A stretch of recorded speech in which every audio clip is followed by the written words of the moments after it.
Bismillahirrahmanirrahim. Assalamualaikum warahmatullahi wabarakatuh.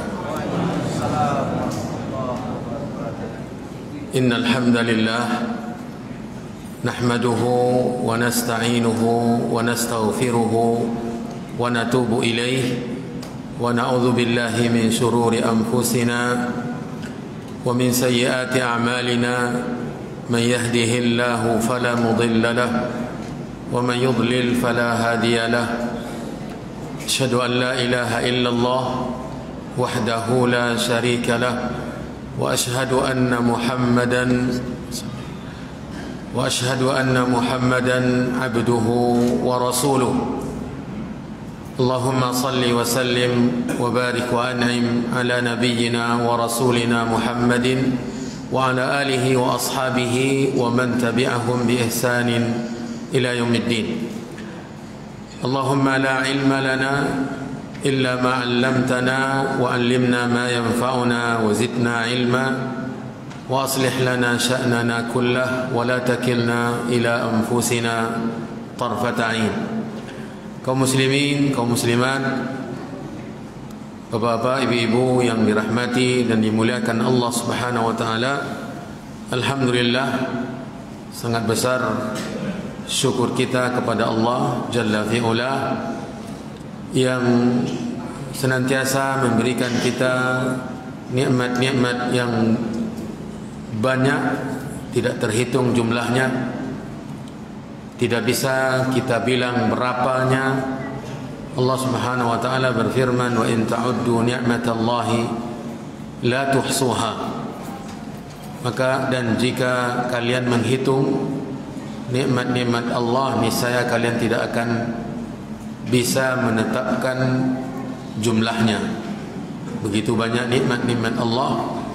Malam hari ini di antara nikmat yang Allah berikan kepada saya pribadi yaitu berjumpa kembali di masjid yang mulia ini, salah satu rumah Allah Subhanahu wa taala di kota Bangkinang, di kampung halaman saya. Kaum muslimin, kaum muslimat yang dirahmati dan dimuliakan oleh Allah, pelajaran kita yang sudah kita mulai adalah membaca sebuah kitab karangan Syekh Abdul Razak bin Abdul Muhsin Al-Abbad yang beberapa tahun lalu pernah mengisi di Masjid Islamic Center, ya, dari kota Madinah, guru besar di Universitas Islam Madinah dan juga salah seorang yang mengajar di Masjid Nabawi bersama ayahnya juga. Beliau menulis sebuah kitab yang berjudul Min Hidayati Suratil Fatihah, dari hidayah-hidayah yang ada di dalam surat Al-Fatihah. Maksudnya adalah bagaimana beliau mengetengahkan kepada kita beberapa hidayah yang bisa dipetik untuk kita jadikan pelajaran dalam kehidupan kita, untuk kita jadikan pedoman, panduan dan tuntunan dalam kehidupan kita. Surat Al-Fatihah mungkin bukan surat yang asing bagi kita, surat yang senantiasa bersama kita, dan dia surat yang paling mulia dari 114 surat Al-Quran. Surat yang paling mulia adalah surat Al-Fatihah. Allah Subhanahu wa taala memuliakannya. Dia dinamakan dengan Ummul Quran. Di antara namanya adalah induk Al-Quran. Dan bahkan Ibnul Qayyim menjelaskan bahwa Al-Quran itu secara keseluruhan disari oleh Allah, dibuat intisarinya dan diletakkan di surah Al-Fatihah. Jadi Al-Fatihah ini adalah intisari Al-Quran. Makanya mengetengahkan petunjuk-petunjuk yang bisa dipetik dari surah Al-Fatihah ini sangat luar biasa, karena dia intisari kitabullah. Dan bahkan banyak sekali keutamaan-keutamaan surah Al-Fatihah di mana Allah mengkhususkan pintu langit,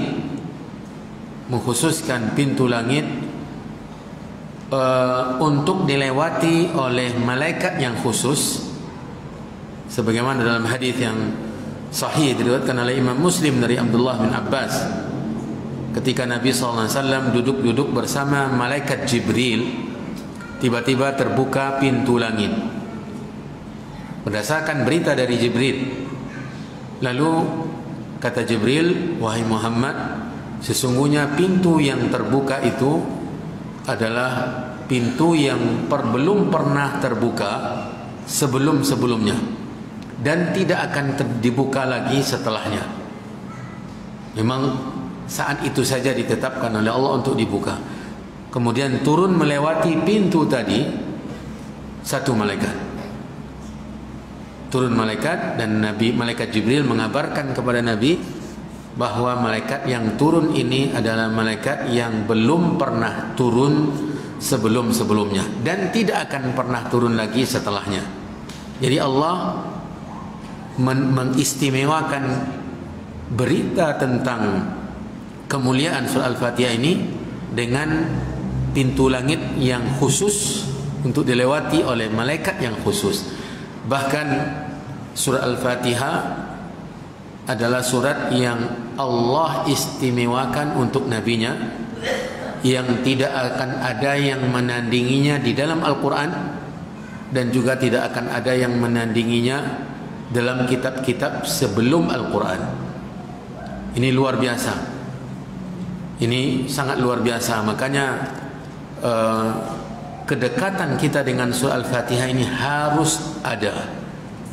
Kedekatan batin di mana kita mengulang-ulanginya terus berkali-kali dalam setiap hari dan malam. Ya, dalam salat subuh kita membaca, tidak membacanya, maka salatnya batal. Karena pendapat yang kuat dari dua pendapat para ulama bahwa surah Al-Fatihah itu rukun salat. Maka kebersamaan surah Al-Fatihah dengan seorang muslim yang menjaga salatnya ini luar biasa, sangat dekat sekali. Makanya kalau kita memahami kandungannya dan mampu untuk memetik hidayah-hidayah dari surah Al-Fatihah ini, maka ketika membacanya akan memunculkan getaran-getaran yang membukakan dan melapangkan dada. Ketika mendengar bacaan imam yang dibaca di salat jahar, rakaat pertama, kedua maghrib, rakaat pertama, kedua isya, dua rakaat subuh, ketika dibacakan oleh imam dan makmum mendengar, dia memahami kandungannya, nilai mendengarnya berbeda dengan nilai orang yang mendengar tanpa sedikit memahaminya. Nah, ini yang perlu kita camkan, kaum muslimin, kaum muslimat, ketika sekarang kita ketengahkan buku ini untuk kita bahas, agar pengaruh dari membaca Al-Fatihah, pengaruh dari mendengarkan bacaan imam dalam solat kepada solat kita itu besar.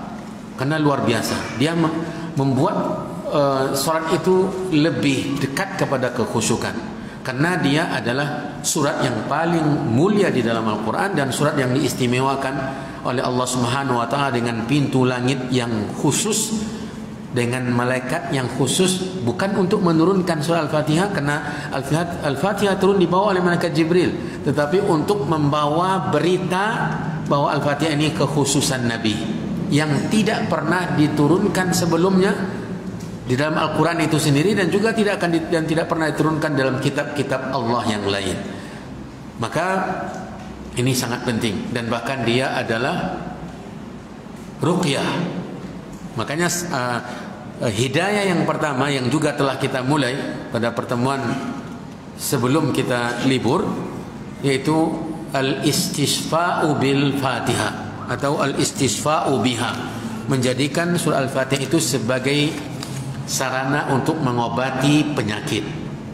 Ini nomor satu dari hidayah yang dipetik dari surah Al-Fatihah, bahwa Al-Fatihah itu adalah syifa. Dia adalah kesembuhan dari penyakit, dan penyakitnya sebagaimana dijelaskan di sana, nanti akan kita ulangi kembali.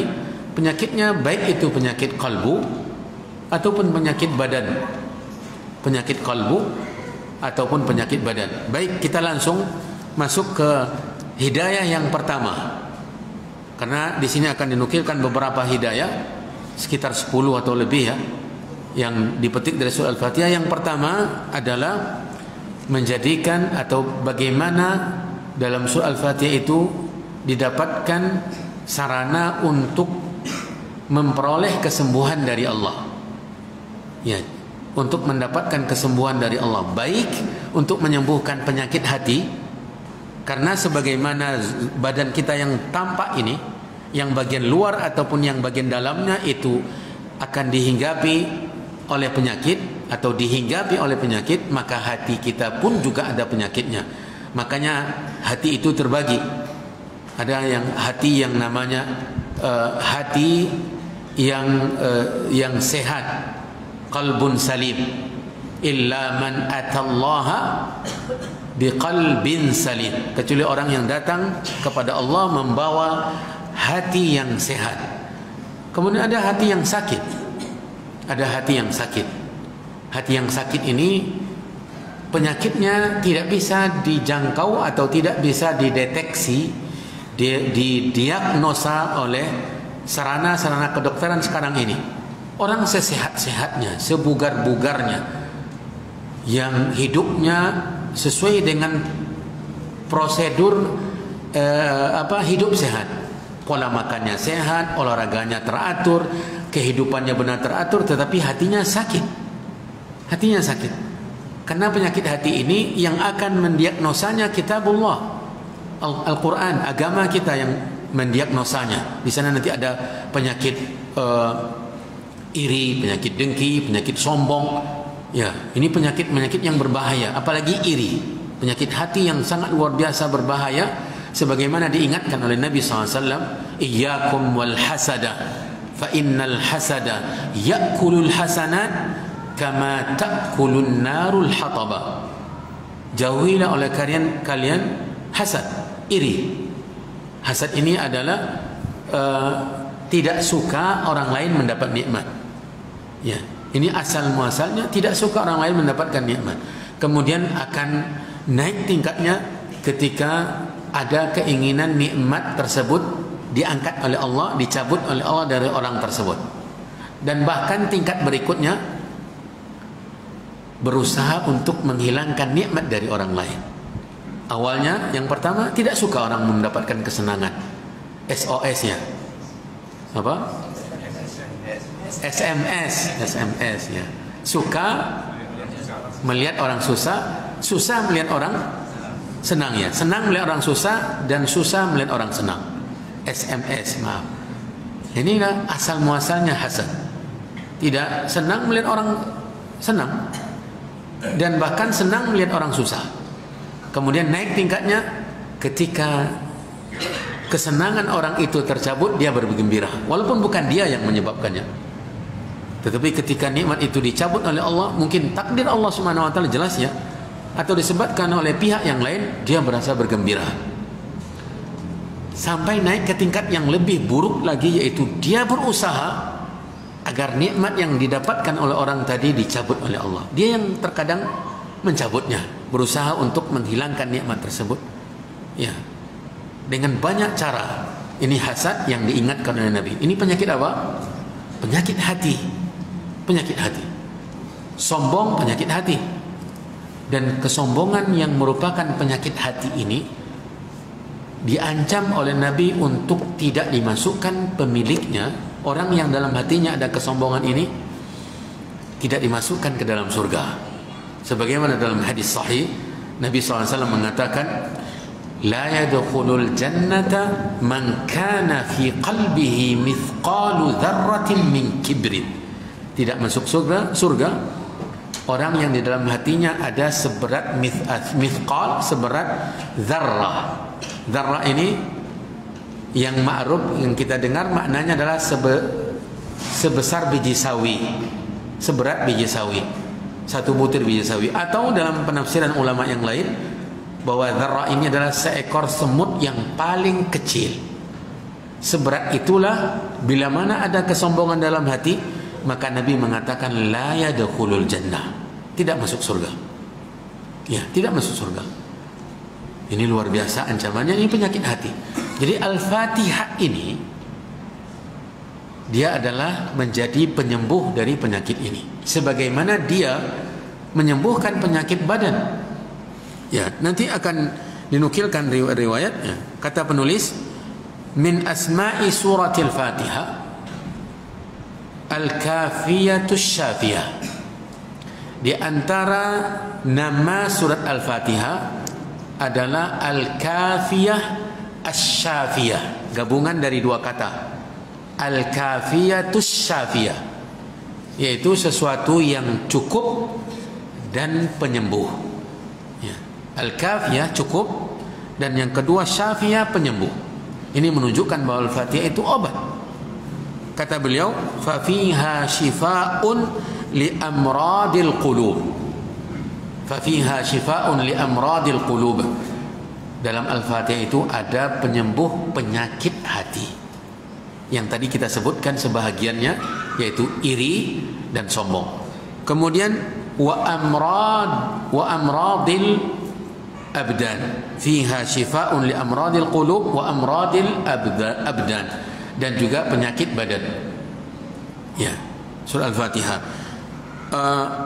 Fa in kana fil qalbi fasadu qasdin. Jika di dalam hati itu ada kerusakan, ada penyakit yang berkenaan dengan rusaknya niat, tujuan. Ya, hati kan, niat ini kan adalah perbuatan hati. Ketika dalam hati itu ada penyakit rusaknya niat, rusaknya tujuan, au fasadu niyah, rusaknya niat, au kana fihi riya, atau dalam hati itu ada penyakit riya. Penyakit riya ini juga termasuk penyakit hati. Riya itu penyakit hati dan sangat halus sekali. Makanya kata para ulama, riya ini penyakit orang-orang saleh. Ya, penyakit orang saleh. Karena syaitan, mereka untuk membawa atau untuk menyesatkan manusia, mereka ini tidak hanya dengan satu senjata untuk menyesatkan, membawa manusia ke neraka, itu bukan dengan satu cara. Makanya diriwayatkan dari perkataan Abu Darda dan sahabat yang lain, mereka mengatakan di antara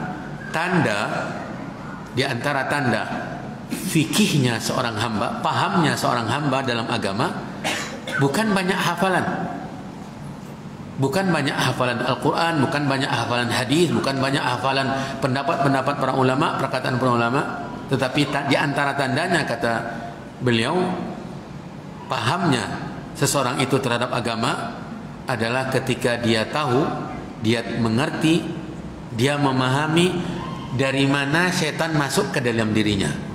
Dia tahu perangkap-perangkap setan. Kalau dia tahu perangkap setan, maka dia akan mengantisipasinya, berusaha untuk melindungi diri. Jadi ini fikihnya, tanda fikihnya seorang hamba terhadap agama Allah adalah dia tahu dari mana setan menyerangnya.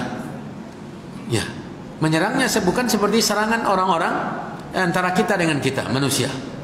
Nampak, walaupun mungkin dengan sniper, ya, penembak ulung, penembak jitu dari jauh, tapi bisa saja dipantau oleh kecanggihan manusia sekarang ini. Tapi kalau setan menyerang, bagaimana kita tahu? Dia masuk ke dalam hati kita, masuk ke dalam jiwa kita, mengalir di tempat mengalirnya darah. Inna syaitan yajri fi bani Adam majrad dami. Kata Nabi SAW, setan itu berkeliaran di tubuh kita ini, di tempat, ya, berpindah dari satu tempat ke tempat yang lain, di tempat mengalirnya darah. Ya, di tempat mengalirnya darah. Dan dia berbisik-bisik bukan hanya di telinga, tapi berbisik-bisik di dalam dada. Alladzi yuwaswisu fi adzanin nas, di telinga manusia? Enggak. Berbisik-bisik ke dalam hati manusia. Yuwaswisu fi sudurin nas. Ini kecanggihan syaitan yang diberikan oleh Allah sebagai cobaan ujian bagi manusia. Maka ketika seorang hamba memahami dari mana syaitan itu menyerangnya, itu merupakan tanda pahamnya dia terhadap agama. Makanya bila mana dia tidak bisa dihasut, dibujuk, digoda untuk berbuat maksiat, dan dia seorang ahli ibadah, maka syaitan akan berusaha untuk merusak ibadahnya dengan penyakit niat tadi, sakit riya tadi. Riya adalah beribadah agar dilihat oleh manusia. Berasal dari kata-kata, dari asal katanya ra'aya, ru'yatan, melihat. Kemudian riya ini berasal dari kata-kata ara yuri, memperlihatkan. Ya, riyaan artinya memperlihatkan ibadah kepada orang lain. Terkadang ini yang saya katakan tadi, halusnya riya yang merupakan penyakit hati. Terkadang tidak ada yang melihat kita beribadah, tidak ada yang melihat. Kita bangun di tengah malam atau sepertiga terakhir malam, semua orang terlena dalam mimpi yang indah. Semua terlelap dengan tidur yang nyenyak. Seseorang bangkit dari tidurnya, berwudu, kemudian dia tegak menghadap Allah, salat malam, tidak ada yang melihat. Tetapi bagaimana syaitan itu bisa masuk sehingga orang yang tidak melihat saja bisa, ibadah yang tidak dilihat oleh orang saja bisa dijadikan oleh syaitan untuk seakan-akan dilihat oleh orang, dengan mengarahkan orang tadi untuk menceritakan ibadahnya, walaupun bukan dia yang mengatakan saya tadi malam sholat, tidak, bukan itu yang diajak. Dan syaitan tidak akan sampai ke sana. Dia tahu orang ini akan tidak mungkin dengan mudahnya untuk digoda agar dia bercerita tentang sholatnya 13 rakaat, 11 rakaat, seterusnya. Tidak. Dia mungkin hanya bercerita untuk mengesankan kepada orang lain dia beribadah. Bisa saja misalnya tadi malam hujan jam 3 dini hari, luar biasa dinginnya, sulit untuk pergi keluar untuk berwudu. Ini kata-kata yang asalnya kan tidak ada masalah, tetapi syaitan ini menyeret selangkah demi selangkah agar ibadah kita dirusak. Ini sakitnya dalam hati. Ya, sakitnya di sini, dalam hati kita. Ma'asyiral muslimin wal muslimat. Jadi jika dalam hati itu ada kerusakan dalam tujuan, ada kerusakan dalam niat, ada kerusakan dalam riya, au kana fihi kibrun, bila mana dalam hati itu ada penyakit sombong, au kana fihi baghyun au zulmun, bila mana dalam hati itu ada al-baghi. Al-baghi ini melampaui batas, sifat kesombongan yang luar biasa, kezaliman, au ghairu dzalika, atau selain dari itu, fa ilajuhu fi syafiyati allati hiya suratul Fatihah, maka obatnya ada dalam surah Al-Fatihah. Ada dalam surah Al-Fatihah. Subhanallah. Ada dalam surah Al-Fatihah. Kita kenapa tidak sampai menyadari bahwa obat penyakit hati yang sampai masalah niat, riya, sombong tadi? Karena kita tidak mendalaminya. Makanya para ulama mengatakan ketika surah Al-Fatihah ini, termasuk Ibnu Qayyim yang tadi, surah Al-Fatihah ini merupakan intisari Al-Quran. Kemudian surah Al-Fatihah ini juga disari oleh Allah, disimpulkan pada firman-Nya, iyyaka na'budu wa iyyaka nasta'in. Iyyaka na'budu wa iyyaka nasta'in. Dua kata ini yang akan mengikis habis semua penyakit hati. Iyyaka na'budu ini mengikis tujuan, rusaknya tujuan, niat, riya. Wa iyyaka nasta'in ini obat dari kesombongan. Kalau seorang hamba itu dalam beribadah saja dia tetap membutuhkan Allah, membutuhkan pertolongan Allah, kesombongan apa yang akan muncul? Makanya orang yang benar-benar beribadah sesuai dengan kaidah ini tidak akan mungkin sombong dengan ibadahnya, tidak akan mungkin berbangga-bangga dengan ketaatan yang dia lakukan. Kenapa? Karena ketika dia berhasil sholat, berhasil membaca sebuah buku, menghadiri pengajian, mengenal hukum-hukum agama, itu tidak terlepas dari pertolongan Allah. Bukan karena dia. Allah membimbing, membukakan pintu hatinya, membimbingnya memahami, memberikan dia kekuatan untuk bisa beribadah. Lalu apa kesombongan yang akan dia bangga-banggakan? Tidak akan ada. Nah, inilah rahasianya. Ketika penyakit-penyakit hati itu penyembuhnya ada dalam surah Al-Fatihah, itu ayat iyyaka na'budu wa iyyaka nasta'in. Kata beliau, yaqulu Ibnul Qayyim rahimahullah, berkata Ibnul Qayyim adalah seorang ulama yang hidup di abad ke-8 Hijriah. Hampir sezaman dengan gurunya. Ya, mungkin lebih tua gurunya, tetapi dalam menimba ilmu dia mungkin sama-sama penuntut ilmu di zaman yang sama. Satu level, tetapi akhir-akhirnya beliau mendapat hidayah. Ibnu Qayyim ini yang awalnya banyak karya tulisnya. Ya, ilmunya luas. Tetapi ketika berjumpa dengan Ibnu Taimiyah, Ahmad Ibnu Abdul Halim Ibnu Abdul Salam Ibnu Taimiyah Al-Harrani, dia luar biasa. Dan bahkan dia menjadi murid di antara murid terdekatnya Ibnu Taimiyah, Ibnu Qayyim rahimahullah. Dan sering kali dia menceritakan tentang hal-hal yang istimewa, yang khusus, yang hanya tahu orang-orang terdekat dengan Ibnu Taimiyah rahimahumullah taala. Dia mengatakan, kathiran ma kuntu asma'u Ibnu Taimiyah yaqul. Kata Ibnu Qayyim, seringkali saya mendengar Ibnu Taimiyah berkata, iyyaka na'budu fihi ilajun lirriya. Ya, iyyaka na'budu ini adalah obat dari penyakit riya. Kalau kita beribadah dan memahami kaidah ini bahwa ibadah itu hanya untuk Allah, maka tidak akan masuk riya ke dalamnya walau sedikit pun. Ya, makanya maqam iyyaka na'budu ini harus disuburkan, harus ditumbuhkan, harus selalu ada dalam hati kita. Iyyaka na'budu. Ya, iyyaka na'budu. Kenapa didahulu dalam susunan ilmu bahasa Arab yang maf'ul bihi itu biasanya berada di ujung. Ya, berada di ujung. Saya jadi teringat cerita lucu yang dinukilkan oleh kawan-kawan ustaz-ustaz yang di kumpulan ustaz-ustaz di Indonesia ini, menceritakan sebuah dialog antara seorang suami dengan istrinya yang pakar bahasa Arab. Ya, yang pakar bahasa Arab. Ketika ia mengatakan, sesungguhnya saya mencintaimu, ana uhibbuki, kan itu bahasa Arabnya, yang objeknya kan itu di ujung, uhibbuki. Istrinya yang pakar bahasa Arab tidak puas dengan kata-kata ini, karena ungkapan ini tidak mengenyampingkan atau tidak memustahilkan ada cinta yang lain.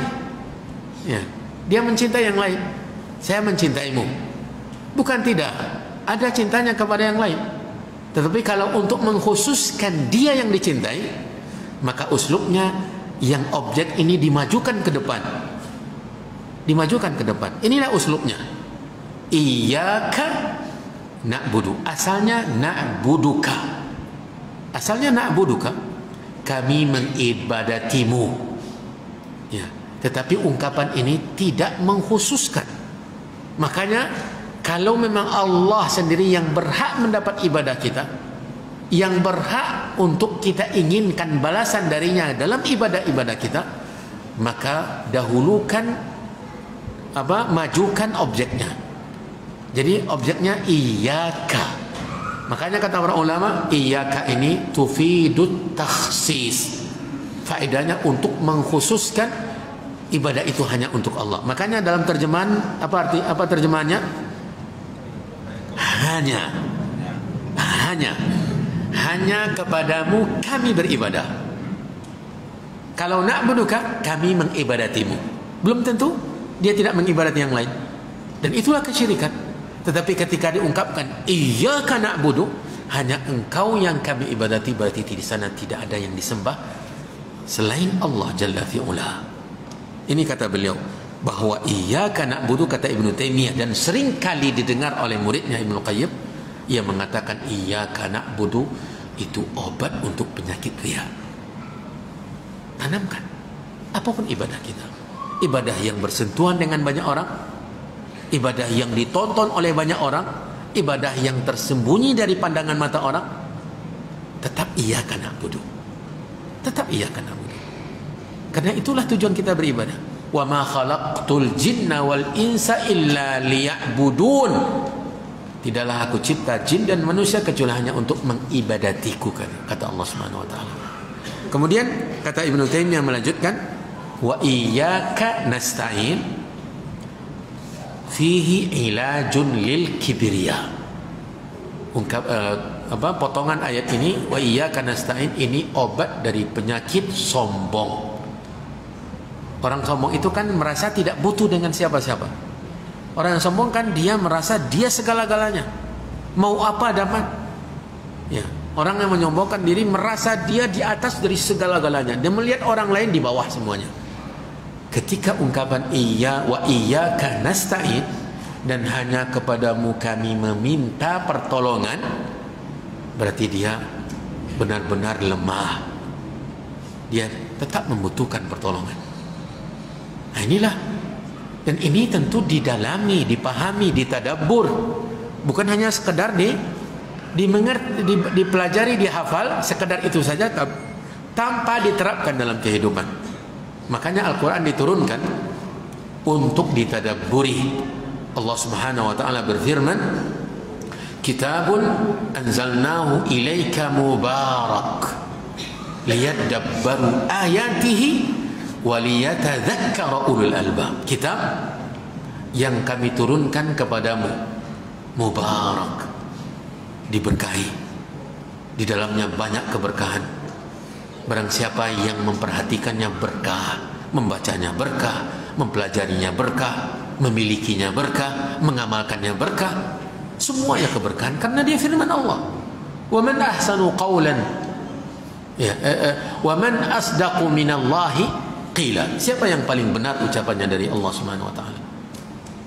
Kemudian Allah berfirman, afala yatadabbaruna al-Qur'an? Apakah mereka tidak mentadabburi Al-Qur'an? Am ala qulubin aqfaluha? Atau hati mereka sudah dikunci sehingga tidak bisa memahami Al-Quran, tidak bisa memahami Al-Quran walau secerdas-cerdasnya. Karena untuk paham kitabullah ini tidaklah selamanya membutuhkan kecerdasan. Untuk memahami agama ini tidaklah selamanya membutuhkan kecerdasan, sama sekali tidak. Makanya orang-orang dahulu yang menyimpang, ulama, tokoh-tokoh dahulu yang menyimpang, itu terkenal dengan kecerdasannya, tetapi mereka tidak mampu, gagal paham memahami kitab Allah, gagal. Makanya Ibnu Taimiyah mengungkapkan mereka itu utu zakaan, mereka memiliki kecerdasan, ya, kecerdasannya luar biasa. Walam yu'tau zakaan. Dia kata-kata yang sama, cuma berbeda di pangkalnya. Yang pertama dzal, yang kedua zai. Utu zakaan, mereka memiliki kecerdasan, tetapi mereka tidak memiliki kesucian hati. Jadi kecerdasan mereka itu tidak berpengaruh ke hati. Sementara pemahaman yang benar membersihkan hati, membersihkan jiwa. Ibnu Taimiyah, ya, karena kita masih dalam pembicaraan ungkapan dia, membahas ungkapan dia, diceritakan dia sebelum meninggal dunia dia akan dipenjara di Qal'atu Dimashq, di benteng Damaskus, ya. Dan dia sudah tidak dibiarkan untuk membawa kertas, untuk membawa pena, untuk ikut bersamanya siapapun juga. Tidak boleh dikunjungi. Berbeda dengan sebelum-sebelumnya ketika di penjara, dia diizinkan membawa kertas sebanyak-banyaknya. Makanya banyak karyanya muncul dalam penjara. Ya. Sebelum meninggal dunia itu, dia tidak dibiarkan membawa apa-apa. Tetapi bagi seorang yang beriman, yang selalu produktif, iman itu selalu memproduksi. Iman bila benar-benar, bila mana tumbuh kokoh di dalam dada, dia pasti membuahkan hasil yang tidak akan ada musimnya. Allah berfirman, alam tara kaifa daraballahu mathalan kalimatan tayyibatan kasyajaratin tayyibah asluha thabitun wa far'uha fis sama tu'ti ukulaha kulla hinin bi'idni rabbiha.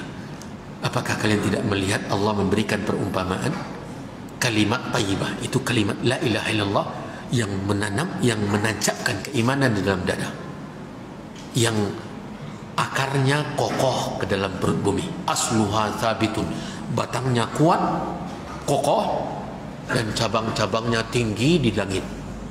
wa far'uha fis sama, tu'ti ukulaha, buahnya terus ada, kullahinin, setiap waktu, tidak ada musimnya. Inilah iman. Makanya ketika beliau masuk penjara dan tidak dibiarkan membawa apa-apa, dia gunakan hari-hari dan waktu-waktunya dalam penjara untuk bersama kitabullah. Dikhatamkannya sekali, ditadaburinya, bahkan dia mengeluarkan ungkapan yang luar biasa. Dia merasa menyesal sekali. Aduhai, kiranya dahulu saya melakukan hal yang seperti ini. Tersungkur kepada kitabullah. Artinya hari-harinya, waktu-waktunya bersama kitabullah. Baru merasa menyesal. Padahal orang yang membaca karyanya, seakan-akan Al-Quran itu dibuka di hadapannya. Diambil dari mana ayat, diletakkannya dalam kitab. Hafalan. Seakan-akan nampak ketika dia ingin ayat, nampak ayat itu kemudian dibawa, diletakkan dalam tulisannya. Untuk satu permasalahan saja, mungkin belasan dan bahkan puluhan dalil. Dalam sebuah kitabnya namanya Al-Aqidatut Tadmuriyah, Risalah Tadmuriyah, dalam masalah asma dan sifat, dia ingin menukilkan tentang ayat-ayat yang menjelaskan tentang nama-nama Allah. Luar biasa. Sebentar-sebentar ayat. Satu halaman itu, satu lembar ya, bukan satu halaman, satu lembar itu mungkin ungkapannya hanya qala wa qala wa qala. Sisanya ayat-ayat Allah Subhanahu wa taala. Sebegitu besarnya perhatiannya kepada Al-Quran, tetapi tetap dia menyesali, masih merasa bahwa dia melalaikan Al-Quran. Sampai ketika dia membaca ayat terakhir dalam surat Al-Qamar. Surat Al-Qamar. Ya. Fi maq'adi sidqin inda malikim muqtadir. Setelah membaca ayat itu tentang orang yang berada di surga, di tempat yang mulia, dimuliakan oleh Allah, ketika itu naiklah ruhnya, dicabut oleh Allah Subhanahu wa taala setelah 81 kali khatam. Akhirnya dia membaca ayat tadi tentang surga dan ruhnya naik, dicabut oleh malaikat. Subhanallah. Produksi pahala yang luar biasa. Bila mana tidak bisa melakukan ini, dia masih bisa melakukan ibadah yang lain. Dia di dalam penjara itu masih sempat dengan menyempatkan diri dengan Al-Quran. Luar biasa. Ya, luar biasa. Makanya kembali kita kepada ungkapannya tadi bahwa wa iyyaka nasta'in, dan hanya kepadamu kami meminta pertolongan. Ini akan mengobati penyakit sombong dalam diri kita. Kalau kita masih bergantung kepada Allah, menyerahkan segala-galanya kepada Allah, fala haula lana wala quwwah, kita tidak punya daya, tidak punya kekuatan tanpa anugerah dari Allah. Seorang hamba yang bertawakal kepada Allah. Tadi atau kemarin kita membaca Sahih Muslim dalam Kitabul Fadail setelah salat subuh.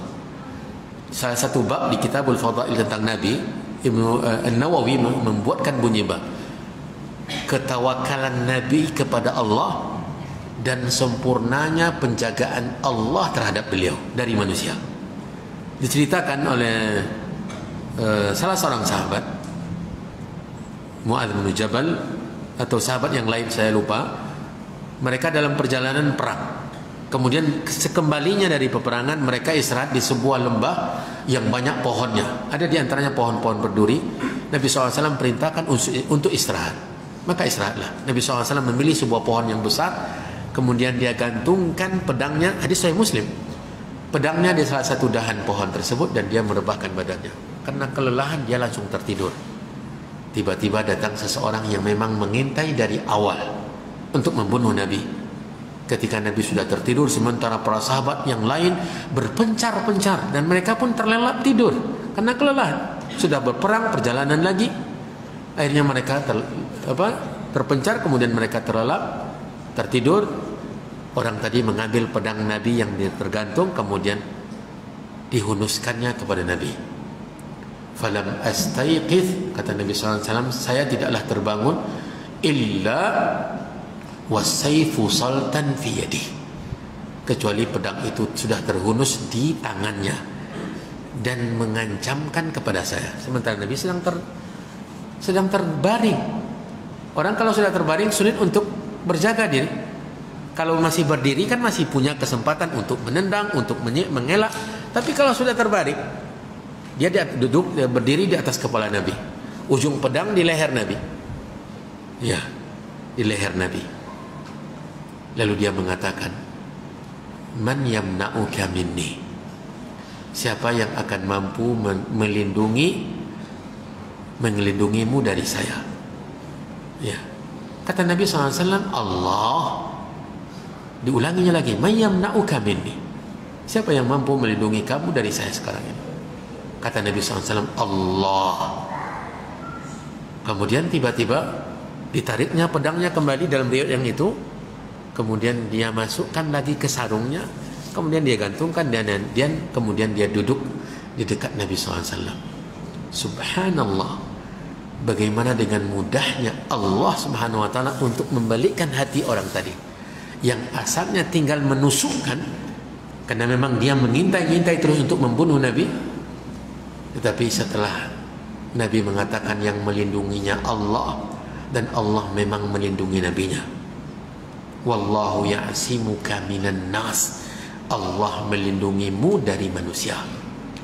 Allah yang melindungi Nabi dari kepungan pasukan khusus Quraisy ketika malam hijrah. Dikepung rumah Nabi tentara khusus, tapi mereka tidak berhasil karena Allah yang melindunginya. Illa tansuru faqad nasarahu Allah, jika kalian tidak menolongnya, Allah akan menolongnya. Inna kafainakal mustahzi'in, sesungguhnya kami mencukupimu hai Muhammad untuk membalas orang-orang yang mencelamu, mencaci makimu. Allah yang membela nabinya, Allah menjanjikan untuk membela nabinya. Maka ma'asyiral muslimin, Nabi benar-benar bertawakal kepada Allah, dan Allah Subhanahu wa taala benar-benar melindunginya. Begitu pula kita, bila mana kita beribadah itu menonjolkan kemampuan kita, maka lambat laun kita akan jauh dari taufik Allah, akan jauh. Tetapi kalau kita selalu berharap pertolongan Allah, makanya di antara hikmah kenapa kita disyariatkan untuk mengucapkan bismillah, ini kerasa ketergantungan yang luar biasa kepada Allah. Bismillah, dengan menyebut nama Allah. Banyak di situ, kata para ulama, ada yang mengatakan babul isti'anah, baul isti'anah, bab untuk meminta pertolongan. Ya, meminta pertolongan kepada Allah dengan menyebut nama Allah ketika kita hendak keluar rumah, ketika kita hendak memulai apapun pekerjaan kita. Ini luar biasa. Maka wa iyyaka nasta'in, ini obat dari penyakit sombong. Dan sombong sudah kita ketahui penyakit yang sangat berbahaya. Kata Syekh Abdul Razzaq hafizahullah ta'ala, fa iyyaka na'budu tuzhibu marada al-mura'ati wat-tasannu'i lil makhluqin. Firman Allah, iyyaka na'budu, akan menghilangkan penyakit mura'at, yaitu riya, wat-tasannu', yaitu melakukan hal-hal yang ingin mendapatkan perhatian manusia. Wat-tasannu' lil makhluqin, jadi amal ibadahnya agar diperhatikan oleh orang saja. Iyyaka na'budu ini akan menghilangkannya. Tadhkiran lil 'abdi, iyyaka na'budu ini bagaimana kita menjadikan dia penyembuh dari penyakit tadi.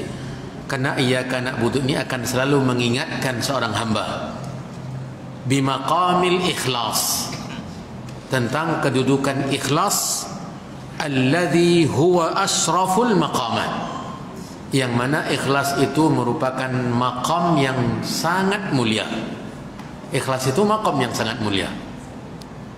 Kenapa dia maqam, kedudukan yang mulia, yang sangat mulia? Karena dialah yang membedakan, ikhlas ini yang membedakan antara orang yang saling beribadah, yang sama-sama beribadah. Yang satu berada di tingkat yang tertinggi dalam kemuliaan, yang satu lagi berada di tingkat yang paling rendah. Padahal ibadah yang dia lakukan sama. Salat yang dilakukan sama, dari mulai awal dan sampai akhir sama.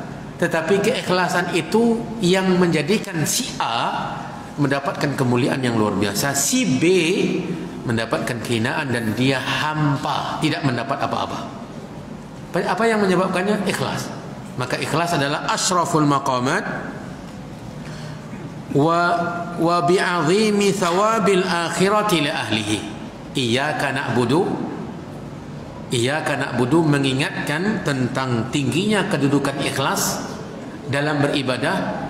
Bahkan iyyaka na'budu ini menjadikan orang yang melakukan kegiatan mubah saja, seperti makan mubah, tidur mubah, tetapi dengan iyyaka na'budu tadi dia bisa mendapatkan kemuliaan. Makanya kata para ulama salaf, ulama-ulama dahulu, ya saya ragu apakah diungkapkan oleh sahabat atau tabi'in, ia mengatakan inni ahtasibu min naumati kama kuntu ahtasibu min qaumati. Sesungguhnya saya berusaha untuk berharap pahala dari tidur sebagaimana saya berharap pahala dari salat tahajud. Tidur kan mubah, tetapi dengan iyyaka na'budu ini dia bisa memperoleh pahala. Sama dengan orang makan. Makan kan mubah, kebutuhan, tetapi dia bisa menjadi pahala bila mana iyyaka na'budunya tepat, bahwa dengan yang mubah tadi dia bisa terhindar dari dosa dan memberikan dia kekuatan untuk beribadah. Ini luar biasanya iyyaka na'budu bisa menjadikan sesuatu yang mubah, yang tidak akan memperoleh pahala pelakunya, bisa dengan iyyaka na'budu tadi dia memperoleh pahala. Seperti tadi, dia tidur berpahala, dia makan berpahala, padahal kan kebutuhan mubah, tapi dengan iyyaka na'budu dia mendapatkan pahala dengan perkara yang mubah, apalagi yang ibadah. Kemudian wa bi'azimi thawabil akhirati li ahlihi. Iyyaka na'budu ini mengingatkan kita tentang besarnya balasan bagi orang yang ikhlas di akhirat. Wa bi'azimi thawabil akhirati li ahlihi. Ini iyyaka na'budu ini mengingatkan, menjanjikan orang yang melakukan ikhlas tersebut, beribadah hanya kepada Allah, balasan pahala yang besar di akhirat. Ya. Kenapa? Di dalam surat Al-Isra ayat 19 menegaskan ini. Allah berfirman, "Wa man aradal akhirata wa sa'a laha sa'yaha wa huwa mu'minun fa ulaika kana sa'yuhum mashkura." Jadi iyyaka na'budu ini mengingatkan betapa besarnya pahala orang yang menerapkan iyyaka na'budu ini, balasan pahala yang akan besar didapatkannya di akhirat. Berdasarkan ayat ini, surat Al-Isra ayat 19.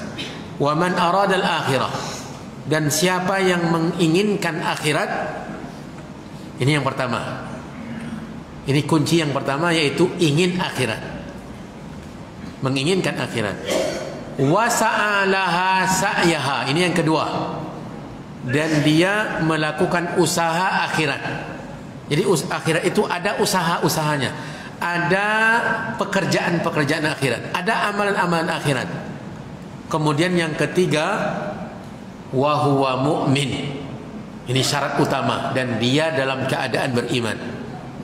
Ini 3 syarat untuk memperoleh banyaknya pahala, besarnya balasan nanti di akhirat. Yang pertama, ada keinginan.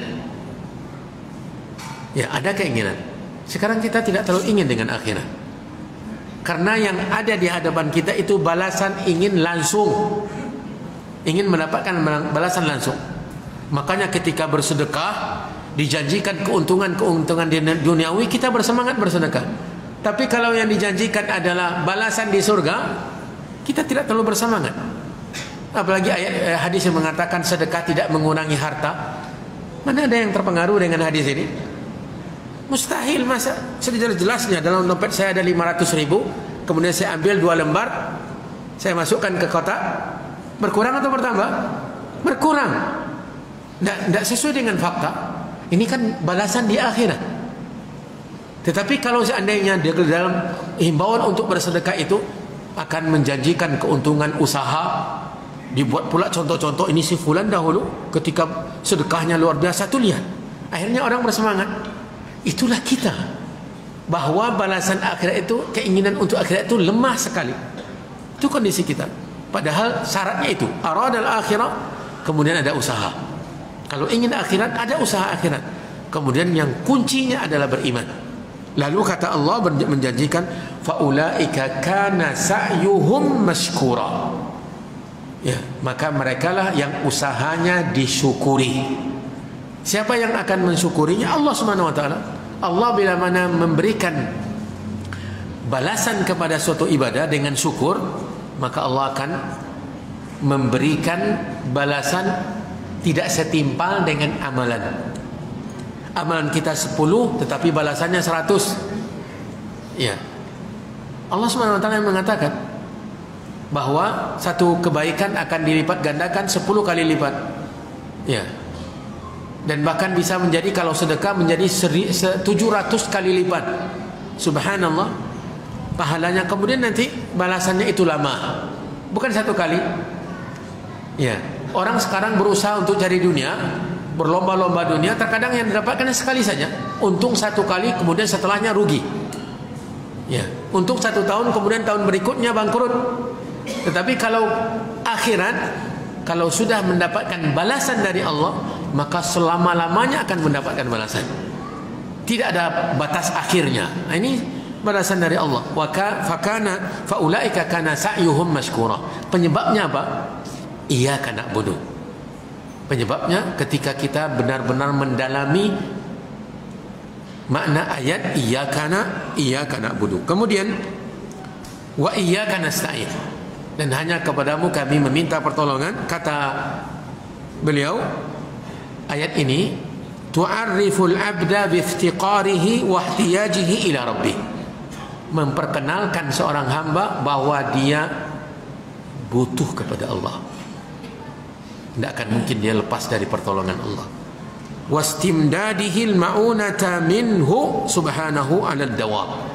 Dan dia senantiasa membutuhkan pertolongan dari Allah. Tidak akan mungkin seorang hamba itu bisa lepas dari pertolongan Allah. Wa iyyaka nasta'in ini. Kama qala ta'ala, Allah berfirman dalam surat Fatir 15. Dalam surat Fatir 15, ya ayyuhan nasu antumul fuqara ila Allah.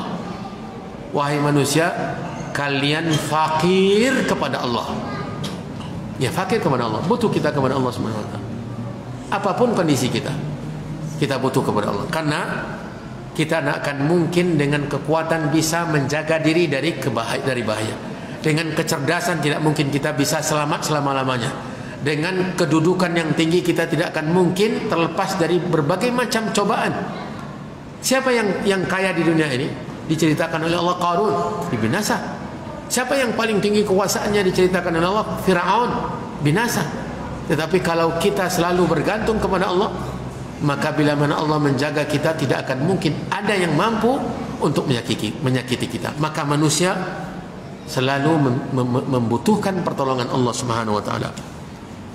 Kemudian beliau mengatakan wa hadza baqiyatul ayat wa hakadza baqiyatul ayat, dan begitulah ayat-ayat berikutnya fi hadhihi surah, di dalam surah Al-Fatihah, kulluha, seluruhnya, tu'aliju amradal qulub, mengobati penyakit hati.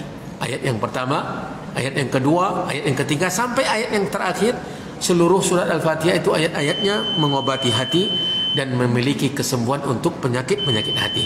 Ini untuk penyakit hati, dan insya Allah pada pertemuan yang akan datang kita lanjutkan uraian atau membaca tentang penyakit badan. Al-Quran, Al-Fatihah mengobati penyakit badan. Semoga apa yang kita pelajari malam hari ini bermanfaat untuk kita semua dan tidak buka pertanyaan. Sudah ada tanda dikumandangkan iqamah. Nanti setelah salat bisa Bapak jumpai saya. Wallahu taala alam wa sallallahu wa sallam wa baraka wa an'am ala nabiyyina ala nabiyyina Muhammadin wa ala alihi wa ashabihi wa man tabi'ahum bi ihsanin ila yaumiddin. Wassalamu alaikum warahmatullahi wabarakatuh.